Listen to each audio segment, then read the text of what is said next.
Number of pensioners has increase compare to number of serving employees. पहले ऐसा नहीं था क्योंकि 1947 में लाइफ स्पैन 50 साल था, 55। अब लाइफ स्पैन 65 तक पहुंच गया, बढ़ता जा रहा है। लेकिन रिटायरमेंट एज जब 60 है तो जब हमारा नागरिक सेवानिवृत्त होता है तो ऊर्जा भी उसमें भरपूर रहती है, उसमें अनुभव भी रहता है अपने काम में, उसको एक्सपर्टाइज भी रहती है। तो उसको कैसे उपयोग में लाना, उसके लिए भी हम कई सारी योजनाएं बना रहे हैं पेंशन विभाग में भी। और ये जो स्टार्टअप्स हैं, स्टार्टअप का अर्थ ये नहीं है कि नौजवान के लिए, हमारे पास बहुत बढ़िया स्टार्टअप्स ऐसे हैं जो सेवानिवृत्त होकर के काम कर रहे हैं। मिलेट्स में हमारे 2 बड़े सक्सेस स्टोरीज हैं स्टार्टअप्स की, वो दोनों ही +60 हैं। तो कहने का तात्पर्य कि we can use this huge population.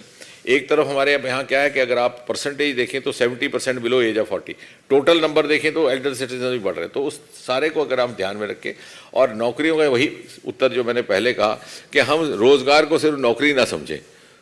नौकरी, सरकारी नौकरी, तनख्वाह याफ्ता नौकरी जिसको कहते हैं, सैलरीड जॉब की तुलना में जो नए विकल्प लाए हैं मोदी जी ने, उसमें शायद और भी कई आमदन के बायोटेक स्टार्टअप्स पहले केवल 50 होते थे, आज बढ़कर के 6000 हो गए। हमारे जो अनएक्सप्लोर्ड रिसोर्सेज थे, हिमालयन रिसोर्सेज, एरोमा मिशन, ये सारा हिमालय का, या ओशन रिसोर्सेज, पहली बार ओशन पर काम शुरू हुआ।